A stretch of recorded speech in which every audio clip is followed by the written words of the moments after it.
अल्हम्दुलिल्लाह अल्हम्दुलिल्लाहि रब्बिल आलमीन अस्सलातु वस्सलामु अला रसूलिल करीम फ़अऊज़ु बिल्लाहि मिनश शैतानिर रजीम बिस्मिल्लाहिर रहमानिर रहीम। सूरह आल इमरान है और इसकी आयत 39 यानी 39 है। हज़रत मरियम रज़ी अल्लाह ताला अन्हा का मामला चल रहा था, उनकी दास्तान हयात को किस तरह से पैदा हुई और फिर हज़रत ज़करिया की कफ़ालत में चली गई। और हज़रत ज़करिया जब उनके पास आते तो बहुत ही हैरत अंगेज़ चीज़ें उनके पास पाते। नतीजतन उन्होंने भी अपने लिए एक ऐसी ही पाकबाज़ तैयब औलाद का मुतालबा अल्लाह ताला से कर दिया। तो आगे फरमाया कि फ़नादतहुल मलाइका, तो फ़रिश्तों ने हज़रत ज़करिया को आवाज़ दी। वहुवा कायमुन युसल्ली फ़िल महराब, उस वक्त हज़रत ज़करिया जो थे वो अपने हुजरे में खड़े होकर नमाज़ पढ़ रहे थे। जो इंजीलों में बात आई है वो ये कि आपका इंतज़ार कर रहे थे लोग और आप अपने इसी कमरे में थे, तो वो इंतज़ार कर रहे थे तो बाहर निकले नहीं, देर हो गई आपको क्योंकि फ़रिश्ते आ गए तो बातचीत। लेकिन अल्लाह ताला बता रहे हैं कि वो नमाज़ पढ़ रहे थे। तो अब फ़रिश्ते ने आवाज़ क्या दी, अन्नल्लाह युबश्शिरुका बे याहिया मुसद्दिकन बे कलिमत मिनल्लाहि व सय्यदन व हसूरन व नबियन मिनस सालिहीन। अल्लाह ताला आपको बशारत देते हैं याहिया की, जो अल्लाह की तरफ से एक कलिमे की तस्दीक करेगा, वो सरदार होगा, वो पाकबाज़ और परहेज़गार होगा और अम्बिया में से हो, नबी होगा और सालिहीन में से होगा। ये हज़रत याहिया का तारुफ़ है जो अल्लाह ताला के फ़रिश्ते ने बशारत के मौके पर ही करवा दिया है। इन सारी बातों को एक एक करके समझते हैं। मुसद्दिकन बे कलिमत मिनल्लाह से मुराद हज़रत ईसा की तस्दीक है। आगे चल के हम देखेंगे कि हज़रत मरियम को जब बशारत दी गई है तो उनको बशारत दी गई इन्नल्लाह युबश्शिरुकी बे कलिमतिन मिन्हु, यह आयत नंबर 45 में इसी सूरह की।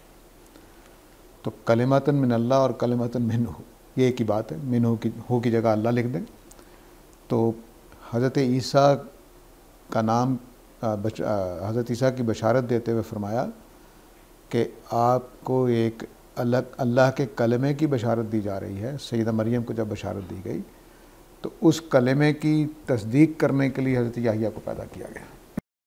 समझ गए? यानी उनकी ज़िम्मेदारी नबियों वाली तो है ही, लेकिन साथ ही उनकी ये ज़िम्मेदारी है कि हज़रत ईसा की फ़िलादत और हज़रत ईसा के नबी होने की तस्दीक भी करेंगे। तो बाज़ अम्बिया इसी काम के लिए स्पेशल पैदा की जाते हैं। तो अन्नल्लाह युबश्शिरुका, ए ज़करिया, अल्लाह ताला आपको बशारत दे रहे हैं याहिया की, जो तस्दीक करेगा अल्लाह के कलिमे की। तो अल्लाह का कलिमा कौन है? हज़रत ईसा अलैहिस्सलाम, जो आयत नंबर 45 में अल्लाह ताला ने वाज़ेह किया। तो अल्लाह के कलिमे की तस्दीक करेंगे कि हज़रत ईसा जो हैं वो अल्लाह के कलिमे से पैदा हुए हैं, आम विलादत के तरीके पर पैदा नहीं हुए। व सैयदन, और हज़रत याहिया का मकाम ऐसा होगा कि वो सैयद होंगे, सरदार होंगे। ये इंजीलों में जो लिखा हुआ है वो ये है कि हज़रत याहिया टाट का लिबास पहनते और बादशाहों की तरह कलाम करते थे। यानी उनकी शान ये थी कि रहने में सादा फ़कीर आदमी, लेकिन कलाम ऐसे करते थे जैसे बादशाह। ख़ुद इनके ज़माने का जो गवर्नर था हेरोदेस, उसको एक शराब की मजलिस, जैसे नए साल की कोई मजलिस है उसमें थे, तो उन्होंने सीधा मजलिस में खड़े होकर कह दिया कि तुम ये क्या कर रहे हो। नतीजतन उनको कैद में डाल दिया गया। तो ये हैं हज़रत याहिया, बहुत बावकार। बाज़ लोगों को अल्लाह ताला ने बहुत रोब दिया होता है, उनकी शख्सियत इस तरह से होती है जिसको हमारे यहाँ अंग्रेज़ी के लफ्ज़ में बयान किया जाता है कि करिज़मेटिक शख्सियत होती है। यानी लोग देखते ही खिंचे चले आते हैं, लोग देखते ही मरूब हो जाते हैं। इस तरह के लोग जो हैं उनको बड़ी आसानी होती है ज़िंदगी में लोगों को अपने पीछे लगाने में। तो हज़रत याहिया भी लगता है कि कुछ इस तरह की पुरकशिश बारूद शख्सियत है। सैयदन के इस लफ्ज़ से उसी को बयान किया गया है कि वो अपनी नेचर में ही, अपने वजूद ही में लीडर आदमी और बहुत वजी, बहुत खूबसूरत, बहुत लंबे ऊंचे तगड़े, उनके उठने बैठने में एक रानाई खूबसूरती होगी जिसकी वजह से वो एक दिल नवाज शख्सियत जिसको देखते ही लोग मुतासर हो जाएं।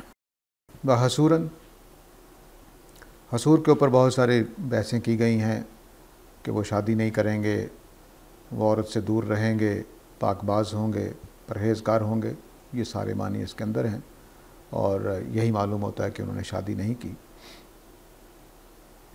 वह नबीयन, नबी के बारे में हम जानते हैं, वो इसी मानी में है कि अल्लाह ताला बाज़ लोगों को अपना पैगाम दूसरों तक पहुंचाने के लिए चुन लेते हैं। तो अब ये आपको सूरह मरियम में हज़रत याहिया ने ये ज़िक्र किया है और दूसरे मकाम पर भी ज़िक्र हुआ है हज़रत ज़करिया ने कि मुझे एक वारिस चाहिए जो मेरी भी वरासत को आगे लेकर चले और जो दीन चला रहा है दीन इब्राहिमी, उसकी वरासत को भी लेकर चले। तो उसके लिए नहायत सूटेबल बेटा अल्लाह ताला ने उनको अता कर दिया है। वो हसूर भी हैं, नबी भी हैं, सैयद भी हैं।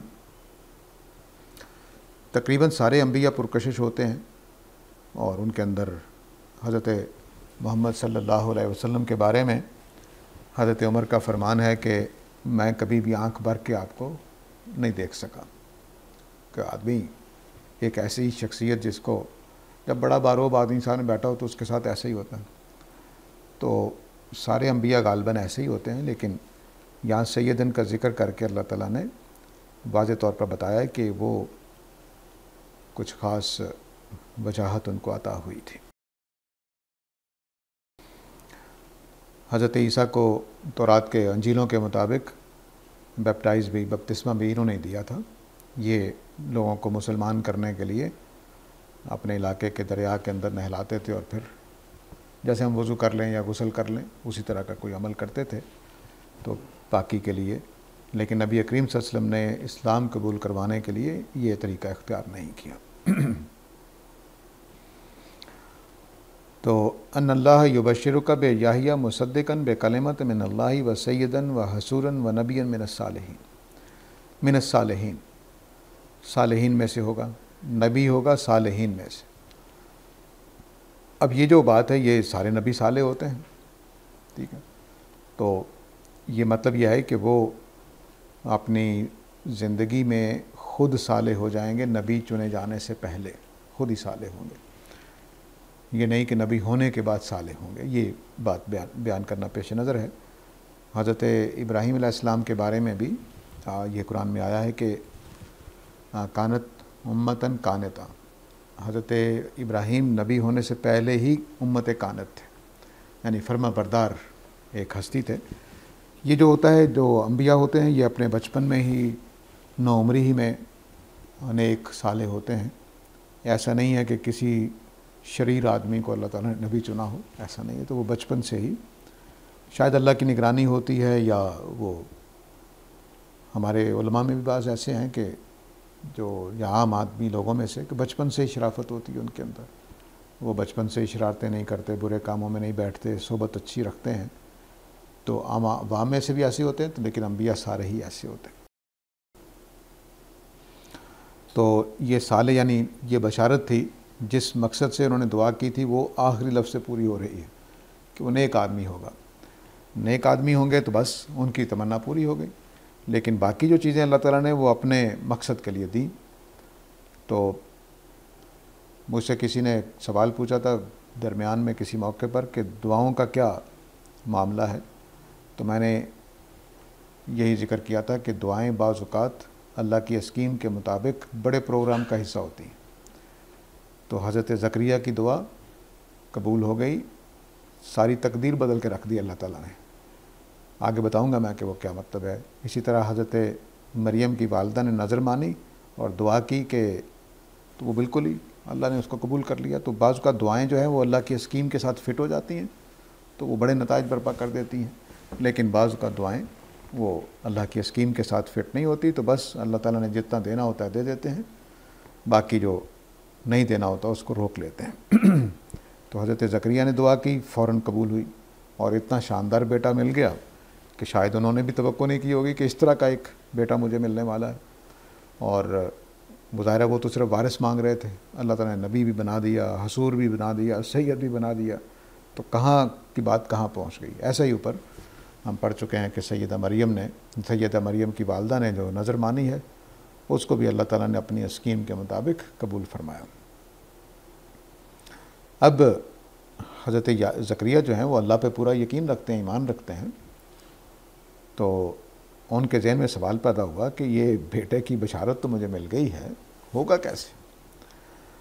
कहते हैं काल रब्बी अन्ना यकुनु ली ग़ुलाम, अल्लाह मेरे बेटा कहाँ से हो जाएगा, वक़द बालगानी अल किबर, मुझे बुढ़ापे ने आ लिया है, वमराती आकिर, और मेरी बीवी तो बांझ, औलाद कैसे हो जाएगी।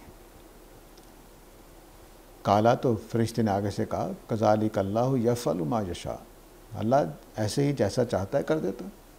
ठीक है, अब ये जवाब याद रखना, ये बहुत अहम जवाब है। हज़रत याहिया की विलादत के लिए अल्लाह ने ये नहीं कहा कि मैं कलमा कुन से पैदा करता हूँ, नहीं कहा। ये फ़र्क है जो आगे चलकर एक हकीकत को खोलने वाला है।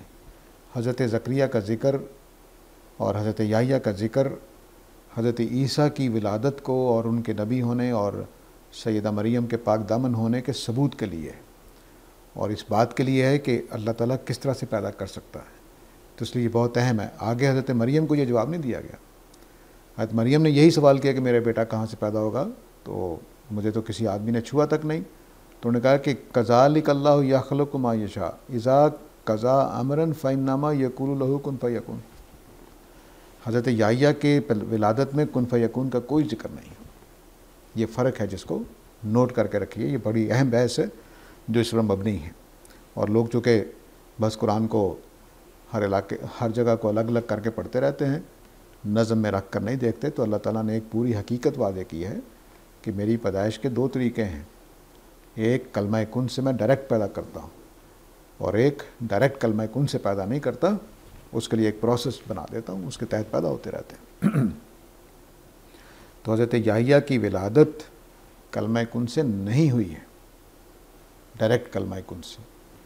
हम सब की विलादत कलमा कुन से हुई है, लेकिन डायरेक्ट मेरे और आपके लिए अलग अलग कलमा कुन नहीं आया, जैसे यहाँ याहिया के लिए नहीं आया, हज़रत ईसा के लिए आया। तो दो इंसान हैं जो डायरेक्ट कलमा कुन से पैदा किए गए हैं, एक आदम अलैहिस्सलाम और एक ईसा अलैहिस्सलाम। बाकी सारे कुदरती प्रोसेस से पैदा हुए हैं।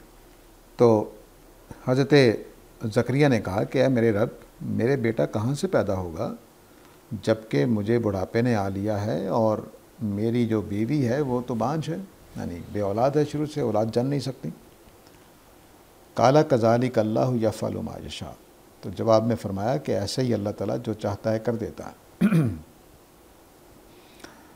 तो ये विलादत जो है ये भी मौजज़ाना है, इसमें कोई शुबा नहीं। दूसरी मकाम पे अल्लाह ताला ने बताया है कि आपकी जो बीवी थी उनको तंदुरुस्त कर दिया गया, अल्लाह ताला ने उनकी वो मर्ज़ दूर कर दिया। वो ज़ाहिर है कि खुदा का फ़ैसला है, जो भी हुक्म दिया अल्लाह ने वो ठीक हो गया होगा। तो लेकिन हज़रत याहिया की विलादत आम फितरी तरीके से हुई है, वो कलमा कुन से, डायरेक्ट कलमा कुन से नहीं हुई। काला रब्बी जल्ली आया।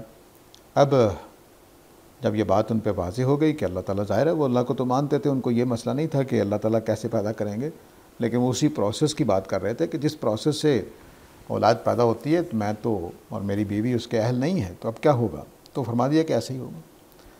अब चूँकि इतना बड़ा मसला है कि एक आदमी बूढ़ा हो गया हुआ है, उसकी हड्डियों में जान नहीं है और उसकी बीवी इस हालत में है, तो उन्होंने कहा कि काला रब्बी जअल्ली आया, ऐ मेरे रब, मेरे लिए कोई निशानी मुकर्रर कर दीजिए।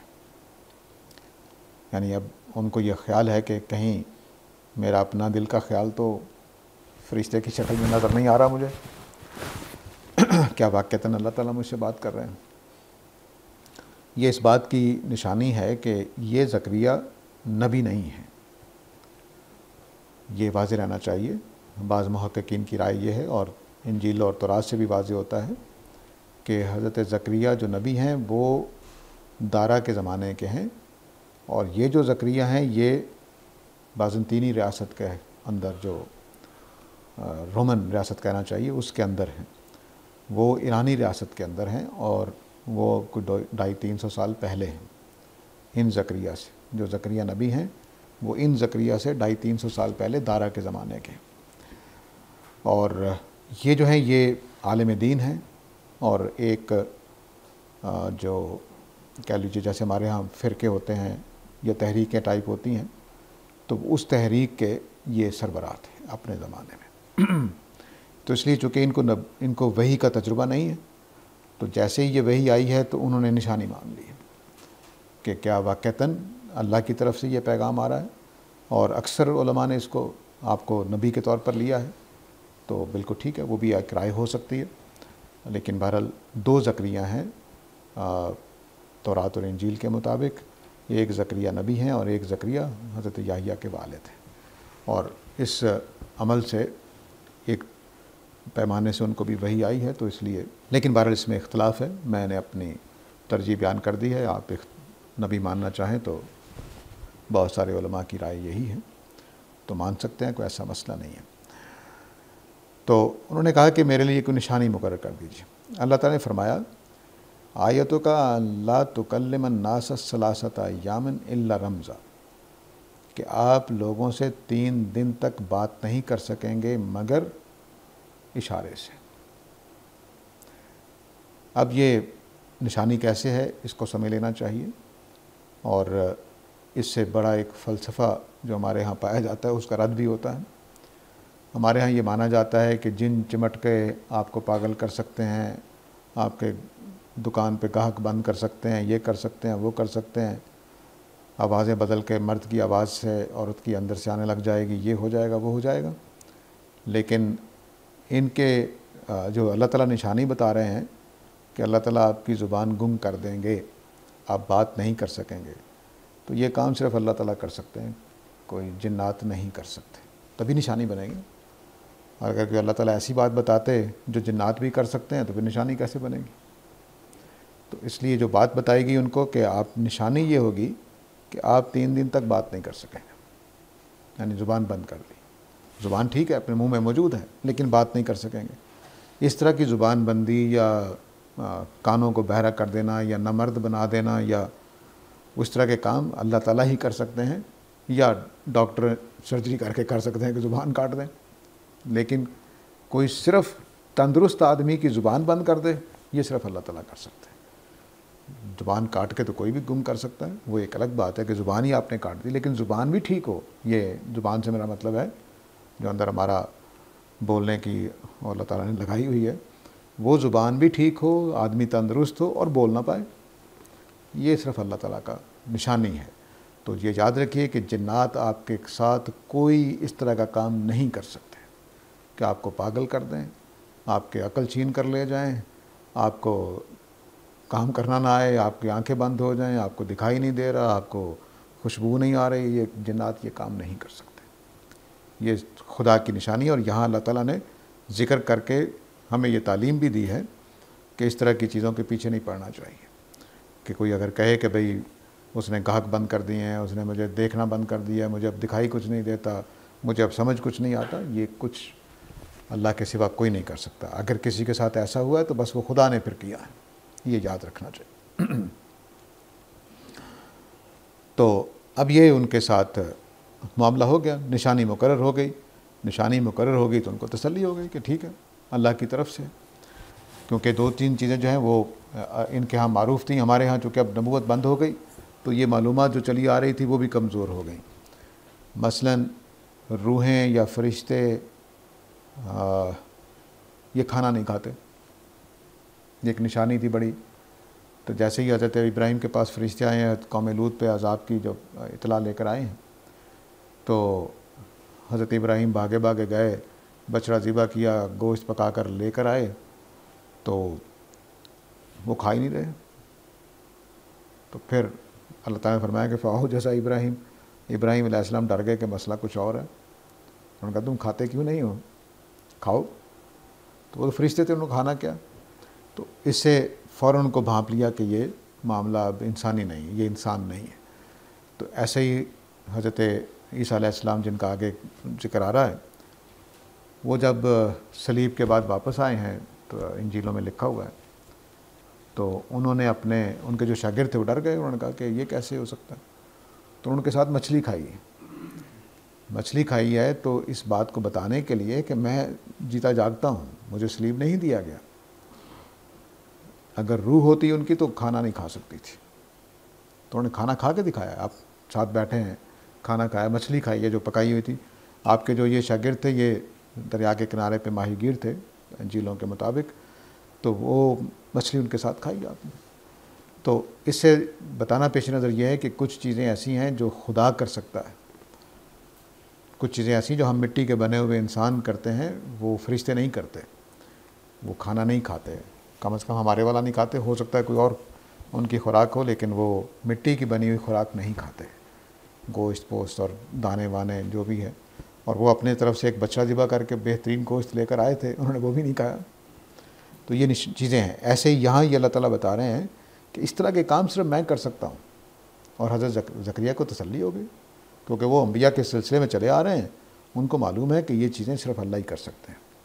लेकिन हमारे यहाँ आमिलों ने, नजूमियों ने ये बातें मशहूर कर दी हैं। पीर बैठे बैठे कहते हैं मैं तुम्हारी गाँव का दूध सुखा दूँगा, तुम्हारे नलकों में पानी आना बंद हो जाएगा। ये पीर नहीं कर सकते, ये याद रखिए। कोई भी नहीं कर सकता, सिर्फ अल्लाह ताला कर सकते हैं। हाँ, पीछे से नलका बंद करना वो बच्चा भी कर देगा, उसकी बात नहीं कर रहा हूँ।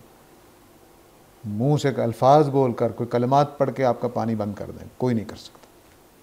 यहाँ अल्लाह ताला इसी बात की तालीम दे रहे हैं। तो उनके लिए एक बड़ी निशानी थी कि मैं, ज़ुबान मेरी ठीक है, तंदुरुस्त है, खाना मैं खा रहा हूँ, पानी निकल रहा हूँ, सब कुछ कर रहा हूँ, और ज़ुबान के साथ वो ज़िक्र भी कर रहे हैं आगे जो अल्लाह ताला ने बताया है, लेकिन बोल नहीं पा रहे, आवाज़ नहीं निकल रही। ठीक है। तो फरमाया कि तुम्हारी निशानी ये होगी कि तुम लोगों से 3 दिन तक बात नहीं कर सकोगे। यानी अब भी ठीक हो, 3 दिन बाद भी ठीक हो जाओगे, बीच में तुम्हारी ज़ुबान बंद कर दी गई।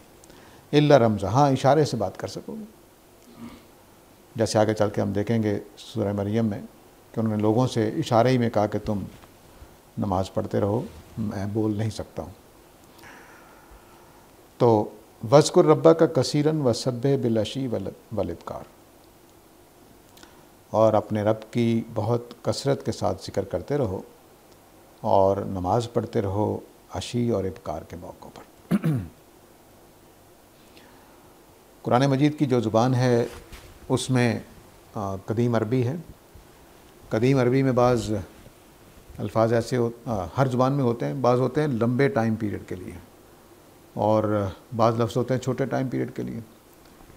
तो मसलन हमारे यहाँ सेकंड, मिनट, और खैर हमने ये ज़ुबान तो अंग्रेज़ों से ली है, लेकिन हमारे अपने साथ थी, दकीका था, इस तरह के अल्फाज थे जो मिनट और सेकंड्स को बयान करते थे।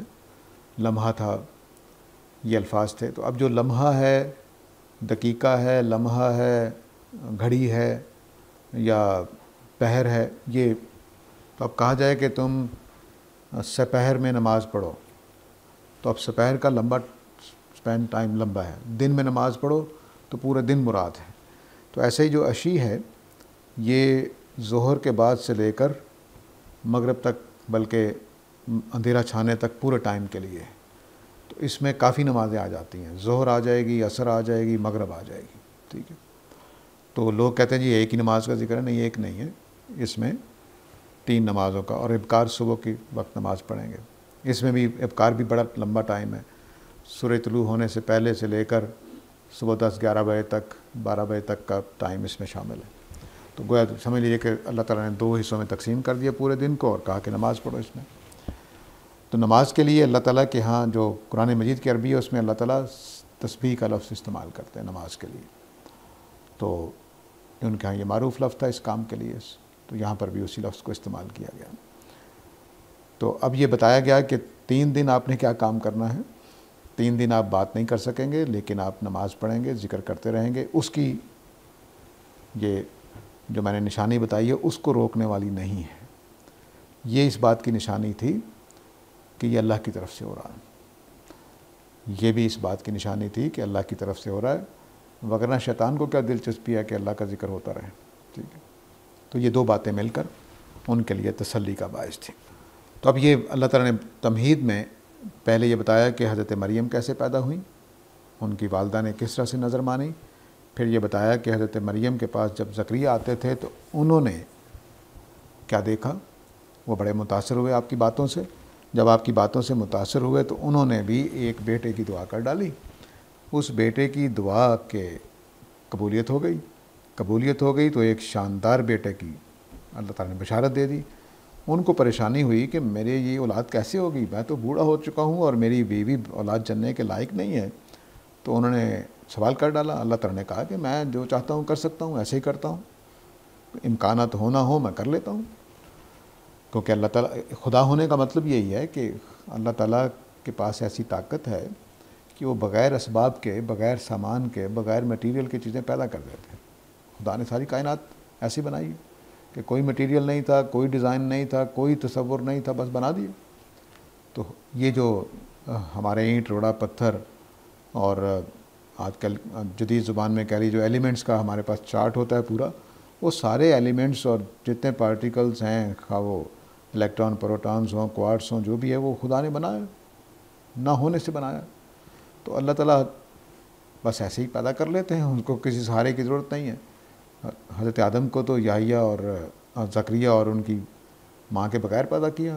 हज़रत आदम के तो कोई माँ बाप ही नहीं है, तो उनको तसल्ली दिला दी। लेकिन साथ ही एक निशानी मांग ली उन्होंने, अल्लाह ताला ने निशानी बता दी। अब ये तमहीद अल्लाह ताला ने बांध दी है कि हज़रत ईसा कैसे पैदा हुए हैं, उसके लिए तमहीद बांधी है।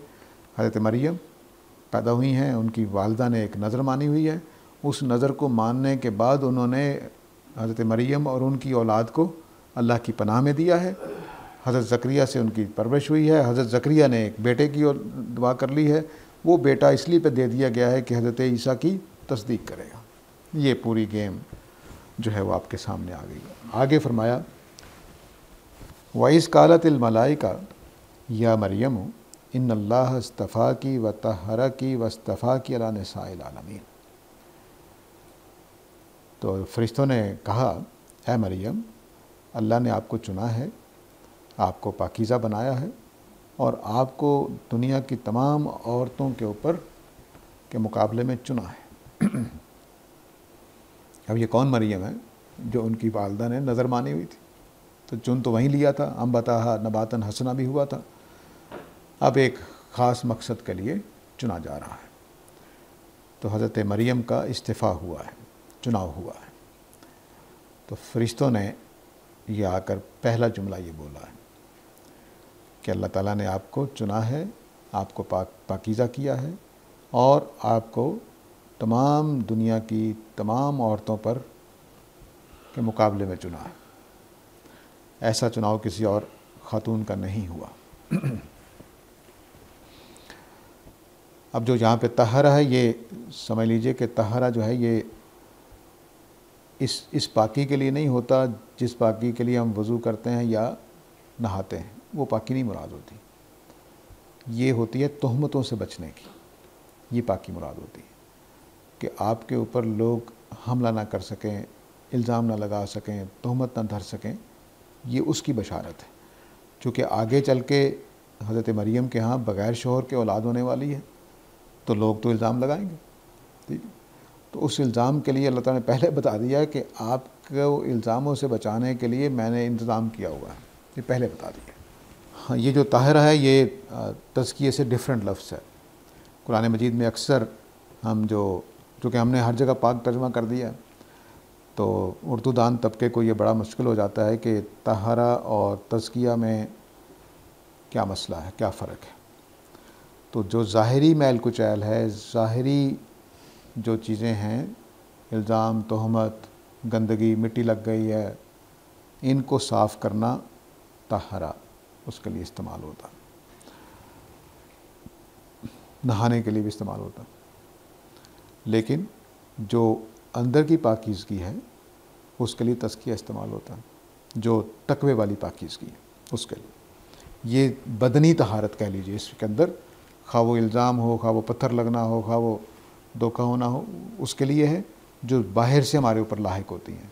तहारत, ये जो तहारा है ये बाहर से लाहिक होने वाली चीज़ों के लिए बोला जाता है, और जो अंदर से है उसके लिए तज़किया का लफ्ज़ ज़्यादा बेहतर है। तो फरमाया कि अल्लाह ताला ने आपको चुना है और आपके लिए तहारत का पूरा इंतज़ाम फरमा लिया है ताकि आप के ऊपर कोई इल्ज़ाम नहीं आएगा, और आपको तमाम औरतों पर चुना गया है। अब ये ज़ाहिर है कि ये बात लंबी होगी, तफसीली होगी, अल्लाह ताला यहाँ खुलासे के तौर पर बयान कर रहे हैं। या मरियम वकुनती ले रब्बी का वस्जुदी वरकई मार राकई, तो ऐ मरियम अपने रब की फर्मा बरदार रहिए, उसको सजदा और रकू कीजिए, सजदा और रकू करने वालों के साथ, यानी नमाज़ पढ़ने वालों के साथ, झुकने वालों के साथ झुकते रहिए। अब ये फर्मा बरदारी जो है ये अगली बात के लिए लाजम है। जो कहा जा रहा है उसमें वो पहले ही नेक है, अल्लाह ने पीछे बता दिया है। हज़रत ज़करिया मुतासर हो रहे हैं, वो इतनी नेक और गहरी किस्म की बातें करने वाली हैं। तो अब ये फर्मा बरदारी का हुक्म जो है वो अगले कामों के लिए, हज़रत ईसा की पैदाइश के हवाले से मामलात होने वाले हैं। तो कहा कि मरियम आप अल्लाह की अपने रब की फर्मा बरदार रहिए, सजदे करते रहिए, रकू करते रहिए, रकू करने वालों के साथ। अब ये जो मालूमात हैं जो अल्लाह ताला ने यहाँ दी हैं ये इंजीलों में नहीं है। मैं पहले ही बता चुका हूँ कि हज़रत ज़करिया इंजीलों के मुताबिक महराब में तो थे, अपने कमरे में तो थे, लेकिन वो नमाज नहीं पढ़ रहे थे इंजील के मुताबिक, बल्कि बाहर किसी मौके पर लोग उनका इंतज़ार कर रहे हैं और वो देर कर रहे हैं बाहर आने में। तो उस मौके पर लोग कह रहे हैं कि शायद उनके ऊपर कोई इल्हाम हो रहा है। तो वहाँ ये लिखा हुआ है।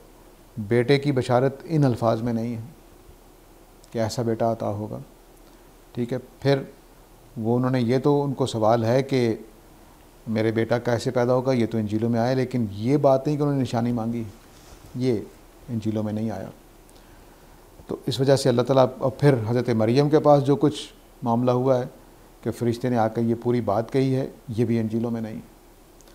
तो अब अल्लाह ताला कह रहे हैं कि ज़ालिका मिन अंबाइल गैब नूहीही इलैक, ऐ मोहम्मद सल्लल्लाहु अलैहि वसल्लम ये गैब की ख़बरें हैं जो हम आपकी तरफ वही कर रहे हैं। और वमा कुंता लिदैहिम, और आप उनके पास नहीं थे, इज़ युल्कूना अक़लामहुम अय्युहुम यकफ़लु मरियम, उस वक्त आप मौजूद नहीं थे जब इन्होंने कुरा डाला कि कौन मरियम की कफ़ालत की ज़िम्मेदारी लेगा। तो ये भी इंजीलों में नहीं है कि कुरा डालकर टॉस करके हज़रत मरियम की ज़िम्मेदारी हज़रत ज़करिया को दी गई, ये उनको मालूम नहीं था। पीछे बस अल्लाह ताला ने इतना ज़िक्र किया था कि ज़करिया को कफ़ालत दे दी, लेकिन यहाँ पे अब उस की तरफ इशारा कर दिया कि इंजीलों में ये नहीं लिखा हुआ। तो ये नई ख़बर है जो अल्लाह ताला गैब की तरफ से दे रहे हैं।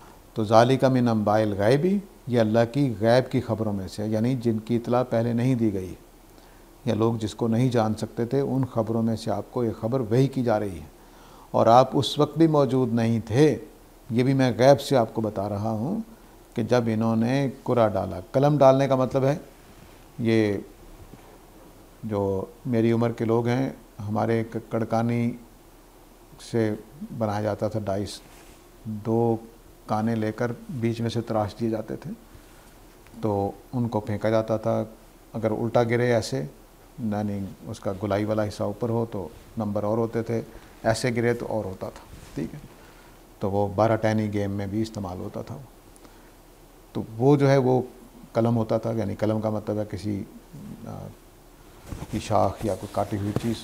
तो कलम फेंक कर वो फ़ैसला करते थे। अगर मसलन 2 आ गया तो फ़लाँ के पास जाएगी मरियम, और अगर 3 आ गया तो फ़लाँ के पास मरियम जाएगी। तो वो टॉस करने के लिए या कुरा डालने के लिए, फ़ैसला करने, जैसे हम पर्चियाँ डाल लेते हैं, तो ये उस तरह की चीज़ थी। तो ये कलम डालते थे और कलम डालकर फ़ैसला करते थे कि किसके पास किसकी बारी लगेगी या किसके। वमा कुंता लदैहिम इज़ यख्तसिमून, और आप उस वक्त भी मौजूद नहीं थे जब ये हज़रत मरियम की कफ़ालत के बारे में झगड़ा कर रहे थे। यानी अल्लाह ताला ने बता दिया कि वहाँ क्या हो रहा था। तो अब ये बशारत आ गई। बशारत आने में पहले उन्होंने बड़ी लंबी तमहीद बांधी है। यकीनन सैयदा मरियम को तैयार किया गया होगा कि आप का एक चुनाव हो रहा है, आपके साथ अल्लाह ताला कोई स्पेशल मामला करने वाले हैं, वो अल्लाह ताला ने मुख्तसर तौर पर यहाँ बयान कर दिया। पूरी तफसील हमें नहीं बताई, क्योंकि सिर्फ ये जिक्र करना पेश नज़र है कि हज़रत ईसा पैदा कैसे हुए हैं। वो खुदा नहीं है, अल्लाह की मखलूक हैं, जैसे मैं पहले बता चुका हूँ। ज़ुर्रियतन बाज़ुहा मिन बाज़ में, जिसको हमारे उर्दू अरबी मुतरजमीन के वो कहते हैं कि एक दूसरे की औलाद है। नहीं, अल्लाह ताला बता रहे हैं सारे बराबर हैं। कदीम मुफस्सरीन ने इसको सही समझा हुआ। तो अब ये फरमाया कि इस कालतिल मलाइका या मरियम इन अल्लाह युबश्शिरुकी बेकलिमातिन मिन्हु इस्महु अल मसीह ईसा इब्न मरियम वजीहन फिद दुनिया वल आखिरा व मिनल मुकर्रबीन। जैसे हज़रत याहिया की एक लंबी तफसील थी, यहाँ पर आपके लिए भी एक लंबी तफसील है जो हम पढ़ते जाते हैं। फरमाया कि फ़रिश्तों ने कहा है मरियम, अल्लाह ताला आपको अपने एक कलेमे की बशारत देता है। अब ज़ाहिर है कि ये कलमे की बशारत का मतलब ये होगा कि पूरी तफसील बताई होगी कि अल्लाह ताला किस तरह से आपको बेटा अता करेंगे। हमारे लिए वाज़ेह है चूँकि, इसलिए बकलिमातिन मिन्हु कह दिया कि एक अपने कलमा कुन की बशारत दे रहा है, कि कलमा कुन से पैदा होने वाली एक चीज़ की बशारत दे रहा है। मिन्हु का मतलब अल्लाह का, कलमतन मिन अल्लाह, जैसे पीछे आया है जो अभी हमने आयत नंबर 39 पढ़ी, तो उसमें बेकलमतन मिन अल्लाह है, तो हु की जगह बस अल्लाह को वहाँ लिख दिया गया, यहाँ लफ्ज़ अल्लाह ने लिखा गया। इन अल्लाह युबश्शिरु की बेकलिमातिन मिन्हु, अल्लाह ताला आपको एक अपने कलमे की बशारत दे रहे हैं। इस्महु अल मसीह, वो कलमा क्या होगा, उसका नाम होगा अल मसीह, ईसा इब्न मरियम, मरियम का बेटा ईसा। ठीक है। अब जब मियाँ नहीं है, बेटा पैदा होगा तो मसला पैदा हो जाएगा कि लोग तो उसको ताने देंगे। ठीक है। तो फरमाया वजीहन फिद दुनिया, वो दुनिया में बड़ी इज़्ज़त वाला होगा, कोई तोहमत नहीं लगा सकेगा। वल आखिरा, और आखिरत में भी, यानी अगर कोई आदमी दुनिया में वजी हो और आखिरत में ना हो तो फिर वो साले नहीं हुआ, तो वो भी बयान कर दिया। व मिनल मुकर्रबीन, और मेरे बड़े मुकर्रब लोगों में से हो। ठीक है।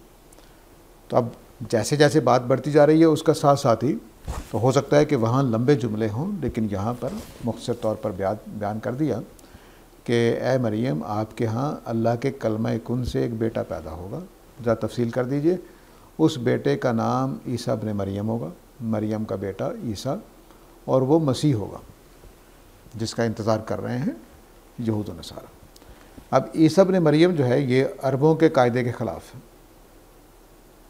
तो सिर्फ इतना कहना कि मरियम का बेटा ईसा उसका नाम होगा तो इसका मतलब बाप नहीं है, ये वाज़ रहना चाहिए। अगर बाप है तो हज़रत मरियम को ये जुमला नहीं बोलना। हज़रत मरियम को जब ये कहा जाएगा कि वो मरियम का बेटा ईसा होगा, तो वो जान गई हैं कि शौहर नहीं होगा। ठीक है। तो फिर उसी से फिर वजीह का मसला पैदा हो गया कि वो अगर बाप के बगैर पैदा होगा तो लोग तो उसको बातें कर कर के परेशान करेंगे। तो फरमाया नहीं, वो वजीहन फिद दुनिया होगा, कोई बातें नहीं कर सकेगा, वो बारोब होगा। लगता है कि जैसे हज़रत याहिया की शख्सियत बहुत बारोब है, दिल नवाज है, करिज़मेटिक है, ऐसे ही ये भी थे। और बस वजीहन फिद दुनिया होंगे, कोई आगे बोल नहीं सकेगा। अल्लाह ताला ने बाद लोगों को ये ज़ाहिरी जो कद काट दिया होता है, ऊंचे लंबे तगड़े, उनके आगे कोई लोग आमतौर से नहीं बोलते, चुप कर जाते हैं। वो आ जाएं तो अगर साथ नेकी भी हो, साथ नबूवत भी हो, तो फिर ये तो दुगनी तुगनी ताकत बन जाती है। और वह युकल्लिमुन नास फिल महद, फरमाया कि वो मसीह होंगे, मरियम के बेटे ईसा होंगे, दुनिया में वजी होंगे, आखिरत में भी वजी होंगे, और मुकर्रबीन में से होंगे, अल्लाह के मुकर्रब बंदों में से होंगे। वो लोगों से कलाम करेंगे गोद में भी, वह कहलन, और 35-40 साल की उम्र में भी। ठीक है। वह मिनस सालेहीन, और वो सालेहीन में से भी होंगे। जैसे उनके लिए मिनस सालेहीन आया था वैसे इनके लिए आ गया। तो ये पूरा तारुफ करा दिया।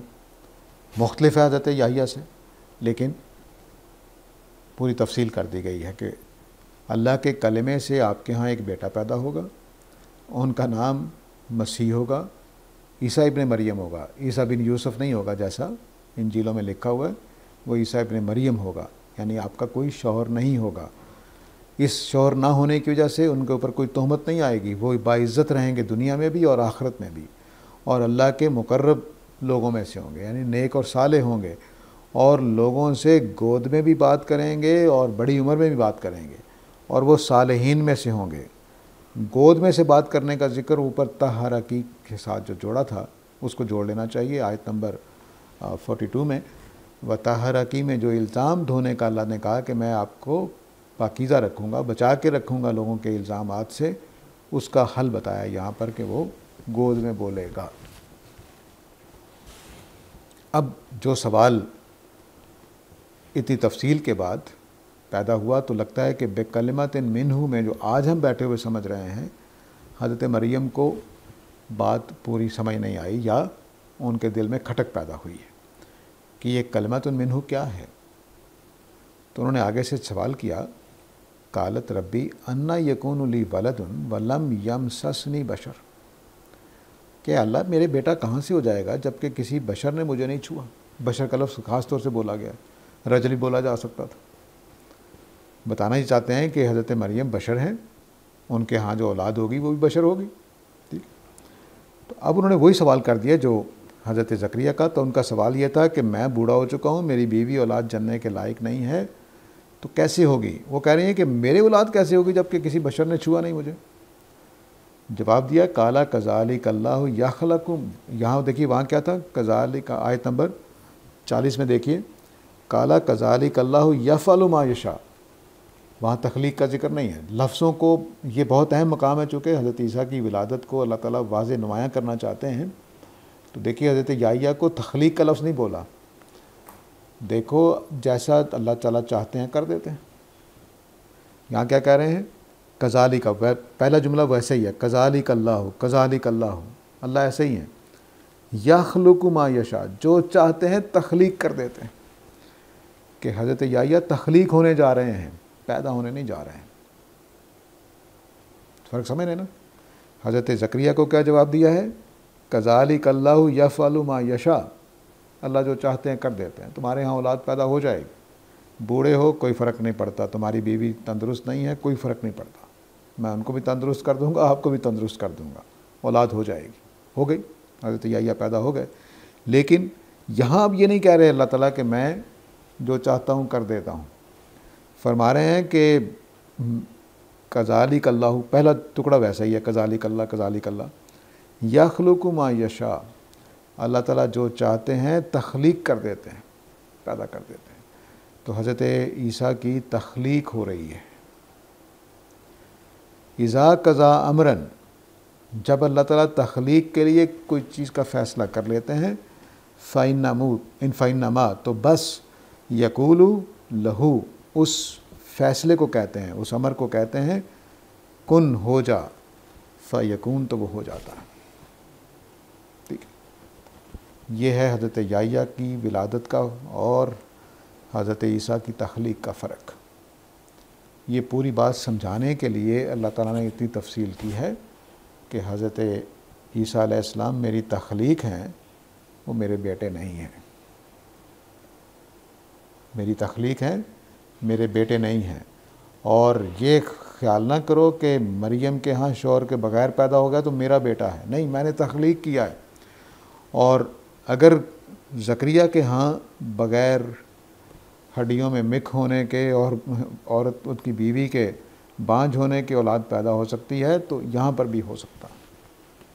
तो दो वाक़यात को जिस शान के साथ इकट्ठा किया गया है वो हज़रत ईसा की विलादत को तख्लीक करार दे रहे हैं अल्लाह ताला, विलादत करार नहीं दे रहे हैं।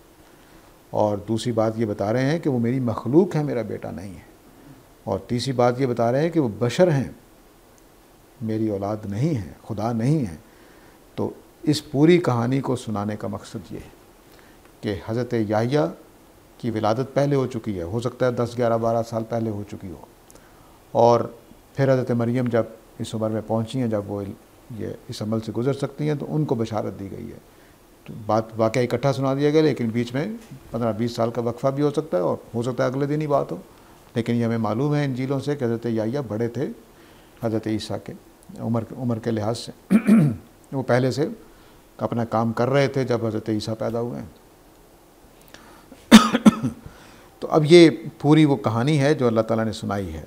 ये बिल्कुल नादिर तफसीर है जो मैं कर रहा हूँ, लेकिन लफ्ज़ों का ध्यान रख के कर रहा हूँ, इसलिए ये बात वाज़ेह रहनी चाहिए कि यहाँ हज़रत याह्या, हज़रत ज़करिया की बीवी वो एक ख़ास पस मंज़र बना रहे हैं, और उस पस मंज़र में फिर हज़रत मरियम, उनका शोहर ना होना और अल्लाह ताला के लिए अल्फाज बदल देना कि मैं तख्लीक करने जा रहा हूँ, महज उस तरह से पैदा नहीं हो रहा जैसे हज़रत याह्या पैदा हुए हैं। जहाँ जहाँ वालदैन दोनों हैं, तो अल्लाह ने खा बुढ़ापे में औलाद पैदा की, खा जवानी में पैदा की, वो अल्लाह ताला के यफ़अलु मा यशा है कि वो हज़रत आदम अलैहिस्सलाम के ज़माने से कलमा कुन जारी है। यानी मेरे और आप सब के बारे में हज़रत आदम के ज़माने से कलमा कुन जारी है कि साजिद ने फ़लाँ तारीख़ को फ़लाँ इलाके में फ़लाँ माँ बाप के घर पैदा होना है। ऐसा ही आप लोगों के बारे में वो उस वक्त का कलमा कुन है, लेकिन हज़रत ईसा के लिए नया कलमा कुन जारी हुआ है।